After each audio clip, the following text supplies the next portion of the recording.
नमस्कार. जालना जिल्हा आणि परिसरातील प्रत्येक महत्त्वाच्या घडामोडी, ताज्या बातम्या आणि जनतेच्या प्रश्नांना वाचा फोडणारे जालना जनता सेवा न्यूजमध्ये आपलं स्वागत आहे. जालना पोलिसांची मोठी कारवाई, अवैध वाळू उपसा आणि वाहतुकीवर छापा, 71.51 लाखांचा मुद्देमाल जप्त. अप्पर पोलीस अधीक्षक विक्रम साळी यांच्या मार्गदर्शनाखाली जालना पोलिसांनी अवैध वाळू माफियांविरुद्ध धडक कारवाई करत मोठी यशस्वीता संपादन केली आहे. घनसावंगी पोलीस ठाण्याच्या हद्दीतील मौजेगुंज गावात गोदावरी नदीच्या पात्रातून बेकायदेशीरपणे वाळूचा उपसा करून चोरटी वाहतूक करणाऱ्या वाहनांवर मध्यरात्री छापा टाकण्यात आला.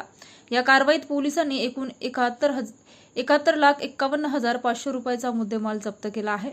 दिनांक 10 जुलै 2026 रोजी मध्यरात्री 2:30 वाजेच्या सुमारास पोलिसांना गुप्त बातमीदारांकडून माहिती मिळाली की गुंजगावच्या शिवारात गोदावरी नदीच्या पात्रातून अवैध वाळूचे उत्खनन करून ती हायवा आणि ट्रॅक्टरच्या ट्रॉलीमध्ये भरून चोरटी विक्री करणाऱ्यांसाठी नेली जात आहे. या माहितीच्या आधारे अप्पर पोलीस अधीक्षक जालन्याचे पोलीस अंमलदार निखिल बापूराव गायकवाड, प्रताप सुंदरडे, पोलीस निरीक्षक केतन राठोड, पोलीस हवालदार गोल्डे आणि पोलीस कॉन्स्टेबल पोटे यांच्या संयुक्त पथकाने गुंज बसस्थानकाजवळ सापळा रचला.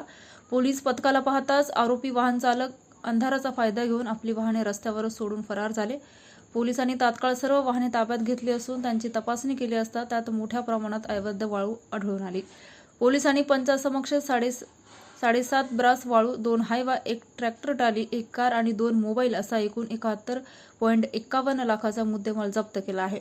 फरार झालेल्या अज्ञात चालकाविरुद्ध भारतीय न्याय संहिता कलम 303(2), 3, 5 आणि गौण खनिज कायद्यान्वये घनसावंगी पोलीस ठाण्यात गुन्हा दाखल करण्यात आला आहे.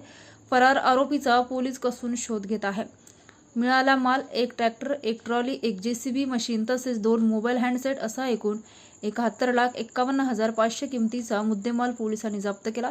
ही कारवाई पोलीस अधीक्षक तेगबीर सिंह सिंधू, अप्पर पोलीस अधीक्षक विक्रम साळी यांच्या मार्गदर्शनाखाली सहाय्यक पोलीस निरीक्षक योगेश खटकळ, निखिल गायकवाड, प्रताप सुंदरडे, अप्पर पोलीस अधीक्षक कार्यालय, गोल्टे, पोटे. अशाच विश्वासार्ह बातम्यांसाठी आमच्या चॅनलला आता सबस्क्राईब करा. इंस्टाग्राम आणि फेसबुकवर फॉलो करायला विसरू नका.